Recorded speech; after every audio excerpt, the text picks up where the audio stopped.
हमें हमारा वेतन दो, हमें हमारा वेतन दो, हमें हमारा वेतन दो। हम तुम्हारे साथ हैं, हम तुम्हारे साथ हैं। पूरा करो, पूरा करो, पूरा करो, पूरा करो। हम लोग हैं रोहतक के वैश्य शिक्षण संस्थान में, जिसकी नींव महात्मा गांधी जी ने अपने खुद हाथों से यहाँ रखी हुई थी। और आज यहाँ के कर्मचारी हैं वो 5 महीनों से अपनी तनख्वाह के लिए जो है वो गुहार लगा रहे हैं। जी हाँ, यहाँ के प्रधान और महासचिव दोनों की आपसी रंजिश के चलते जो है कर्मचारियों को वेतन तक नहीं मिल रहा है। हमारे साथ मौके पर मौजूद है पवन गर्ग जी, इनसे बात करते हैं। जी पवन जी, क्या समस्या आ रही है? हमें हमारे स्टाफ को पिछले 5 महीने से सैलरी का भुगतान नहीं किया गया है, जिसको हमने उच्च अधिकारियों से और चंडीगढ़ हमारी जो तकनीकी शिक्षा विभाग है उनको भी सूचित किया बार बार कि स्टाफ को बड़ी दिक्कतों का सामना करना पड़ रहा है, हमारी सैलरी रिलीज़ की जाए। लेकिन जब हमारी बात नहीं मानी गई तो हमने सरकार को सूचना दी, अपने उच्च अधिकारियों को सूचना दी कि हम धरने शुरू कर देंगे अगर हमारी मांगें नहीं मानी गई तो। लेकिन बच्चों के भविष्य को ध्यान में रखते हुए, क्योंकि कोरोना महामारी में भी क्लासेस काफ़ी डिस्टर्ब हुई थी, हम नहीं चाहते थे कि बच्चों को किसी प्रकार की असुविधा हो, इसलिए हमने केवल 10 अक्टूबर से सांकेतिक धरना शुरू किया। 1 महीने तक लगातार सांकेतिक धरने पर बैठने के बाद भी और बार बार उच्च अधिकारी और सरकार से गुहार लाने के बाद भी जब वेतन जारी नहीं किया गया तो मजबूरीवश स्टाफ को निर्णय करना पड़ा कि अब हमारे पास और कोई चारा नहीं है और हम 11 अक्टूबर से लगातार धरने पर बैठे हैं, 11 नवंबर से। तो आप धरने पे, आपका सांकेतिक धरना भी किया आप लोगों ने, तो उसमें कोई प्रधान महासचिव आपके पास यहाँ मौके पर मामला सुलझाने के लिए नहीं पहुंचे कोई भी? सांकेतिक धरने पर हमारे पास ना तो कोई अधिकारी आया, ना सरकार से बार बार पत्र लिखने के बाद कोई जवाब ही आया। कल पहली बार संस्था के जो प्रधान हैं और ट्रेजरर साहब हैं वो आए और उन्होंने हमें आश्वासन दिया है कि आपकी समस्या का जल्द निपटारा किया जाएगा। लेकिन हमारा स्टाफ का सर्वसम्मति से निर्णय है कि जब तक हमारी सैलरी हमारे अकाउंट में नहीं आ जाएगी तब तक हम धरने पर बैठे रहेंगे। तो ये थे पवन गर्ग जी, जिन्होंने साफ तौर पर कहा है कि जब तक सैलरी अकाउंट में नहीं आएगी धरना प्रदर्शन यूं ही जारी रहेगा। नमस्कार, मेरा नाम अनुपमा अग्रवाल है। मैं वैश्य तकनीकी संस्थान में पिछले 11 सालों से कार्यरत हूं और हमारे कुछ स्टाफगण यहाँ पर 30 साल से भी ज़्यादा से कार्य कर रहे हैं। सभी सीनियर से जूनियर किसी भी अधिकारी को, 4th क्लास कर्मचारी से लेकर प्रिंसिपल तक को भी पिछले 5 महीने से उनका वेतन नहीं मिला है। साल के सारे त्यौहार चले गए हैं। कुछ आदमी जो डेंगू से पीड़ित होकर ICU में रहकर आए हैं, उनको अपनी खर्चा देने के लिए नहीं था अपने पास में पैसा। एक स्टाफ मेंबर हमारे कैंसर से पीड़ित हैं। किसी स्टाफ मेंबर के घर पे सिर्फ जो अकेला कमाने वाला है और उन्होंने ब्याज भी उठा रखा है, लोन उठा रखा है, ब्याज पे पैसे दे रहे हैं, उनको बैंक की किस्तें चुकाने के लिए उनके पास में पैसा नहीं है। उनके बच्चे पढ़ाई कर रहे हैं, उनकी फीस देने के लिए उनको उधार उठानी पड़ रही है। शिक्षकों को घर चलाने में भी दिक्कतें आ गई है। जो शिक्षक बच्चों को पढ़ा के इतने लेवल पर पहुंचा दे कि वो IAS ऑफिसर तक भी बन जाएं, उनको अपना घर चलाने के लिए पैसे उधार उठाने पड़ रहे हैं। हमारी आगे की कार्रवाई सिर्फ ये है कि जिस प्रकार हम अभी 11 नवंबर से धरने पर बैठे हैं, वो धरना तब तक अनिश्चित काल तक जारी रहेगा जब तक सभी स्टाफ मेंबर्स के अकाउंट में 5 महीने की सैलरी नहीं आ जाती। और आज नवंबर आधे से ज़्यादा जा चुका है। जैसे ही नवंबर पूरा होगा ये सैलरी 5 की बजाय 6 महीने की इकट्ठी हो जाएगी। तो जब तक हमारी सैलरी अप टू डेट नहीं हो जाती, स्टाफ एसोसिएशन का हर एक सदस्य इसी प्रकार अनिश्चितकालीन धरने पर बैठा रहेगा। ना हम कोई आधिकारिक कार्य करेंगे, ना हम कोई शैक्षणिक कार्य करेंगे। हमने पूरी तरह से अपने पेन को डाउन कर रखा है। मेरा नाम रणधीर सिंह, मैं लैब अटेंडेंट की पोस्ट पे इस संस्था में 1986 से कार्यरत हूँ। लेकिन जो पिछले 5-7 साल से हम यहाँ देख रहे हैं, हमारा सैलरी का बार बार रुकना, आपसी मैनेजमेंट की खींचातानी में हमने वो समय भी देखा है जो पुराने आदमी मैनेजमेंट के होते थे। दुख सुख में 1995 की बाढ़ में यहाँ क्लास 4 को जो होना राशन तक दिलवाया, मंडी से उठवा के 15 दिन ग्रांट लेट हुई थी, अपने घर से मंगा के पैसे यहाँ दिए सभी को, भाई तनख्वाह लो कोई बात नहीं। प्रधान और महासचिव जी आपसे खींचातानी? हाँ बिल्कुल, आपसी खींचातानी की वजह से हमारी ये सैलरी रुकी हुई, बैंक के खाते बंद करवा दिए गए आपसी, उसमें जो कि नहीं होना चाहिए था। सारा रेजोल्यूशन बैंक का सब क्लियर है, इसमें बैंक वालों की भी हमने मिली भगत लगाए है। तो अब क्या चाह रहे हैं आप लोग? हम तो ये चाह रहे हैं, हमारा तो कति मरण की नौबत आ ली, घरा खान ने दाने नहीं रहे रे, दूध आड़ा सिर फोड़े है, ना कुछ मिलता। बड़का ने भी छोटे बच्चे दूध नहीं पिला सकते। हमारी तो ये हालत हो रही, गरीब आदमी आएंगी, शाम गुजारा करना पड़े। छोटे छोटे बच्चे ने जो 6 महीने के 2 साल के, पोता पोती दोता दोती, बड़े बुजुर्ग उनकी दवाई नहीं ला सकते, कहाँ से लाएं? सैलरी चाहिए जी 6 महीने की। और पूरी उम्मीद है कि भाई मैनेजमेंट सरकार जो है ना, इस सारे उसको देखते हुए जल्दी से जल्दी सैलरी रिलीज कर दे। बड़े शर्म की बात है, मतलब एक टीचर जो बच्चों को एजुकेशन देते, हाई लेवल तक पहुंचाते, उन नजरी में बैठना पड़ रहा है। इससे शर्म की बात और क्या होगी संस्था के लिए। महात्मा गांधी ने इसकी 16 फरवरी 1921 को नींव रखी थी। पूरे उसमें एशिया में 1 नंबर की संस्था होती थी है, और आज इस कगार पे पहुंच गई। अब तनख्वाह के लिए इनको दरिया में बैठना पड़ रहा है। मजबूरी कितनी वो होगी, बड़े उसकी बात है। तो क्या हमें हमारी दात मार हो गए जी।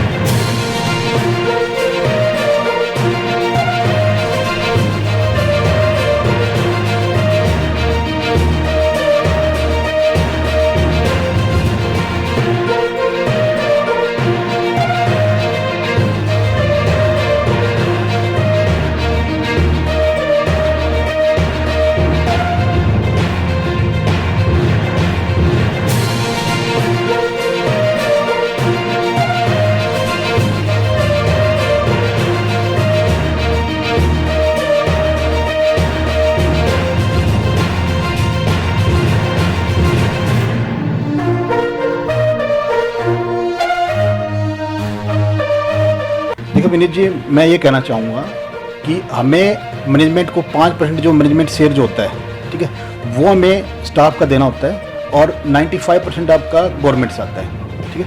मैं आपको ये क्लियर करना चाहूँगा कि जो मेरे पास जो प्रिंसिपल की रिक्वेस्ट आई थी कि जी हमारा इनका जैसे एक अकाउंट जो है वो अभी फ्रीज हुआ है यूबीआई के अंदर ना, तो उसके अंदर क्या है कि वो जो अकाउंट खोला गया था उसके अंदर क्या है कि कोई रेजोल्यूशन पास नहीं है।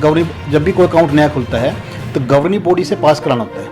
तो वहाँ जो प्रधान ट्रेजर जो प्रिंसिपल लिख के दे रखा है उसमें वो कोई रेजोल्यूशन वहाँ पास नहीं है, और उन्होंने वो अकाउंट खिला दिया जिसको किसी की नॉलेज में नहीं था। और वो जैसे बाद में जैसे कुछ मेंबर्स को पता चला या गवर्निंग बॉडी जैसे पता चला भी इस तरह को अकाउंट है, तो उन्होंने वहाँ कंप्लेन करी। तो वो अकाउंट जब उनको जांच की गई बैंक में, तो वो पाया गया इसमें कोई रेजोल्यूशन पास नहीं है, वो अपनी तरफ से खोला गया है, तो बंद कर दिया गया, ठीक है। उसके बाद मेरे पास प्रिंसिपल की रिक्वेस्ट मेरे पास आई कि इस तरह हमारी जो 5% मैनेजमेंट शेयर जो है वो हमें दिला दिया जाए, ताकि हमारी जो ग्रांट आ जाए और हमारी सैलरी मिल जाए, ठीक है।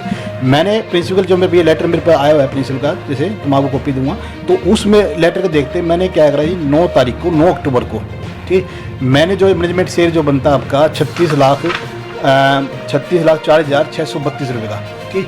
तो मैंने उसी दिन ये चेक तैयार कर दिया 9 अक्टूबर का, और 9 अक्टूबर चेक तैयार करा के मैंने सोसाइटी ऑफिस में भेज दिया, जिसके ऊपर मेरे और सुप्रेंट के दोनों के साइन है, सिर्फ प्रधान के साइन होने हैं। और उसी अकाउंट का दरखा जिस अकाउंट का मेरे से प्रिंसिपल ने डिमांड की थी कि भाई हमारा स्टेट प्लान का अकाउंट है, उस स्टेट प्लान के अकाउंट के अंदर हमें ये पेमेंट दे दी जाए, ठीक है। उन्होंने गवर्नमेंट को भी लिख के दे रखा है कि जो ग्रांट है वो भी इसके अंदर दे दी जाए, ठीक है। मैंने वही स्टेट प्लान के अंदर इनका मैंने ये चेकिंग दे रखा है जिसके प्रधान के साइन होने हैं। अब यहाँ केस क्या आता है जी, प्रधान जी क्या है को गुमराह कर रहे हैं, ठीक है। प्रधान जी एक्चुअली में चाहते ही नहीं कि इनका जो है जो स्टाफ है इनकी सैलरी आई, ठीक है। वो सिर्फ अब जब पेमेंट दे रखी है, जब चेक साइन कर रखा है, तो अब कह रहे जी उसी के अंदर अकाउंट के अंदर करो जो फ्रीज हुआ है, ठीक। अरे जब आपका जब प्रिंसिपल ने डिमांड कर रखी है, गवर्नमेंट में जब उन्हें लिख कर दे रखा है, स्टेट प्लान के अंदर हमने जब चेक दे रखा है, तो आप क्यों इसको ऊपर साइन करके उसमें उनका 5% मैनेजमेंट शेयर देकर उनकी गवर्नमेंट से ग्रांट मांग क्यों इसमें रिलीज कराना चाहते हुए। तो मैं सिर्फ यही कहना चाहूँगा जी, ये सिर्फ प्रधान जो है ये सिर्फ गुमराह कर रहे हैं, वो नहीं चाहते कि स्टाफ की सैलरी जो है वो रिलीज हो। और इनको मैं 2 बार इनको लेटर लिख चुका हूँ। एक जैसे मैंने एक लेटर इनको पहले लिखा है, ये 28/10 को लिखा लेटर इनको, जिसमें मैंने इनको क्लियर कट लिखा है कि प्रधान जी मैंने चेक साइन कर दिया है, ठीक है। और मेरे को सुनने में आया कि स्टाफ जो है 11 तारीख से आपका एजिटेशन करेंगे और स्ट्राइक पर जाएंगे, तो उससे पहले इनका जो आप साइन कर दें ताकि इनकी पेमेंट मिल जाए इनकी, ठीक है। कर्मचारी जो है प्रदर्शन पर बैठे हुए लगातार अनिश्चितकालीन का धरना उन्होंने किया। उन्होंने कहा कि जब तक सैलरी उनके अकाउंट में नहीं आ पाएगी वो धरना नहीं जारी रखेंगे। अब तो मैं तो कह रहा हूँ, मैं तो 2 बार प्रधान दूसरा लेटर फिर मैंने 28/10 को लिखा, दूसरा लेटर फिर मैंने इनको 2/11 को प्रधान जी को लिख रखा है कि आप इनका जो 5 महीने से चेक पे साइन करो उनको दे दो, ठीक। लेकिन क्या है कि वो सिर्फ इसको देने जाते हैं, वो मैं आपको बता रहा हूँ कि वो सिर्फ ये है कि इनकी सैलरी रिलीज ना हो इनका, ठीक है। और इसी तरह ये झगड़ा है जो आपस में चलता रहे, ठीक। और मैं आपको एक चीज़ क्लियर कर देना चाहता हूँ कि पहले भी इन्हें प्रधान जी जैसे एक बार इनका 5 मिनट शेयर का जो स्टार्टिंग में हमने 78 लैक्स का था, वो गवर्निंग बोर्ड ने पास हुआ था कि भाई जो 5% मैनेजमेंट शेयर जो है एक्चुअली में क्या हमारे पे जो पेमेंट आती है वो सभी संस्था से इकट्ठी होती है, डेवलपमेंट चार्ज आती है हमारे पे सोसाइटी के अंदर, कि सोसाइटी के अंदर और अर्निंग सोर्स कुछ भी नहीं है। तो जो मैनेजमेंट का जो हमारा डेवलपमेंट जो चार्जिंग आती है संस्थाओं से आने बाद उससे हम आगे 5% मैनेजमेंट शेयर जो है उसमें देते हैं। तो गवर्निंग बॉडी के अंदर पास हो गया कि भाई 5% मैनेजमेंट शेयर जो है वो प्रधान जी सभी संस्थाओं से करके सोसाइटी में देंगे, उसके बाद हम चेक रिलीज कर देंगे। ठीक, उसमें उस केस में प्रधान जी ने क्या करा, 71 लाख के साइन कर दिया चेक के ऊपर, ठीक है, और मेरे पास भेज दिया कि आप इसके ऊपर साइन कर दो, जबकि मेरे अकाउंट में सिर्फ 8 लाख पेमेंट थी उस टाइम, 8 लाख पेमेंट थी अकाउंट में, 78 लाख के कह रहे साइन कर दो। जब पेमेंट आपने भेजनी है पेमेंट भिजवाओ सोसाइटी में, तभी तो मैं साइन करूँगा। ऐसे कौन ऐसा कि जो आपका एक जो अकाउंट पेमेंट है आपको साइन कर देगा उसके ऊपर। वहाँ स्टाफ कोर्ट में गया, कोर्ट में जब जज ने कहा कि भाई आप इसकी पेमेंट देने, उन्होंने कहा भाई सेक्रेटरी पेमेंट दे रहा, ठीक है। मैं अपनी स्टेटमेंट साथ में लेके गया था कि भाई ये देखो मेरे पे ये अकाउंट में 8 लाख पेमेंट है और ये 78 लाख का प्रधान ने साइन कर रखा है, आप बताओ 70 लाख पेमेंट कहाँ से आएगी, ठीक है। वहाँ जाने के बाद फिर भी मैंने इनका ये वो बोले इन्होंने ये तो बहुत गलत हो जाएगा, इनको जेल हो जाएगी, इस तरह 78 लाख में साइन कर रखा है, ये गुमराह कर रहे हैं, ठीक है। हमने फिर भी जाके जब मेरे को वकील ने उन्होंने कहा, मैंने फिर भी उनको चलो सपोर्ट किया, हमने यही कहा जज को कि जैसे भी जल्दी हम करा देंगे, और फिर भी मैंने वो पेमेंट जो है 18 लाख इकट्ठे करके हमने पेमेंट रिलीज कराई। मैंने आज तक 5% मैंने कभी भी मैंने वीटीआई का कभी आज तक नहीं रोका है मैंने, और इवन की वीटीआई बात करते आप, मैंने किसी संस्था में किसी का भी आज तक सैलरी का अकाउंट हमने किसी का रोका है, जबकि प्रधान इतनी प्रॉब्लम संस्था में खड़ी कर रखी है, फाइनेंस इतनी उन्होंने प्रॉब्लम खड़ी कर रखी है, लेकिन मैंने फिर भी आज तक किसी का मैंने, इनके पिताजी ने भी इसी टाइप से 2006 की बात है, जब भी मैं गवर्निंग बॉडी सेक्रेटरी था उस टाइम, तो इनके फादर ने बीएमटी के अंदर 2 अकाउंट खोले थे इन्होंने, ठीक है, बगैर किसी परमिशन 2 अकाउंट खोल दिए थे। उनका भी आपको मैं क्लियर कर देना चाहता हूँ कि इसी तरह सेम अकाउंट खोले गए थे बगैर परमिशन के, बगैर एजुकेशन पास करके, उसमें भी इन्होंने ट्रांजेक्शन की थी उस टाइम। वो आज तक इनका केस चला था। अभी 2-3 साल पहले जब हमारी ये नई कमेटी आई, जब एजीएम के अंदर हमने उसको डिजोल्व कराया केस को, ठीक है, तो उस टाइम ये 2 अकाउंट का इतना हंगामा चल रहा था, उसके ऊपर जो ट्रांजेक्शन की थी, इनके फादर की मेंबरशिप भी कैंसिल हुई थी उसके ऊपर, उसी बेस के ऊपर कैंसिल हुई थी, और वो सेम इन्होंने अकाउंट ही कर रखे स्टार्ट। देखो जी, अगर मैं तो कह रहा हूँ प्रशासन से, मैं तो कहा है कि भाई आप इसकी इंक्वायरी कराओ इसमें। अगर देखो अगर अकाउंट बिल्कुल ठीक है, रेजोल्यूशन पास करके इन्होंने रेजोल्यूशन दे रखा है, बिल्कुल पास है गवर्निंग बॉडी, ठीक है, मेरे को कोई प्रॉब्लम नहीं इसमें, बैंक उसमें पेमेंट उसमें रिलीज कर दे इसमें। मैं तो कह रहा हूँ प्रशासन इंक्वायरी करानी चाहिए इसमें। अगर ये बिल्कुल सही है तो इंक्वायरी कराए, अपने कर दे इसमें, खुद भी इनको भी करनी चाहिए, इंक्वायरी बिठा दो, कमेटी बिठा दो, क्लियर कर ले इसमें। हमसे जुड़े रहने के लिए हमारे YouTube चैनल को सब्सक्राइब करें और नई वीडियो की नोटिफिकेशन के लिए बेल आइकन को दबाएं।